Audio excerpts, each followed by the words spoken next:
सुना अलंकार समस्तंकर प्रिय आउ पसंद मध्य। सुना एवं रूपा को केवल अलंकार भावरे विवेचना करा जाए नाही, बरं निवेश एवं आर्थिक सुरक्षार एक प्रमुख माध्यम मध्य कुहाजाए।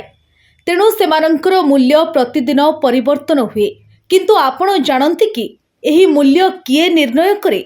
प्रकृत में सुना एवं रूपार मूल्य अंतर्जातीय बजार लंडन बुलान बजार रे निर्णय करा जाए।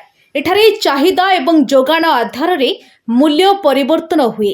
जदि विश्व उत्तेजना वृद्धि पाए, मुद्रास्फीति वृद्धि पाए किंबा डॉलर दुर्बल हुए, तेबे निवेशक माने सुना एवं रूपा को एक निरापद आश्रयस्थल भावरे किणंती, जहा फलरे मूल्य वृद्धि पाए। भारतीय बुलान एवं ज्वेलर्स एसोसिएशन IBJA भारत रे मूल्य निर्णय रे एक प्रमुख भूमिका ग्रहण करे। एही संगठन विदेशी बजार हार, टंकार मूल्य, टिकस एवं आमदानी शुल्क को विचार को नहीं प्रतिदिन सुना एवं रूपार मूल्य घोषणा करे। देशर समस्त ज्वेलर्स एही हार उपरे आधार करी सेमानंकर मूल्य स्थिर करंती। मल्टी कमोडिटी एक्सचेंज बा MCX रे कारबार हेउथिबा सुना एवं रूपा फ्यूचर्स कंट्राक्ट मध्य मूल्य को प्रभावित करे।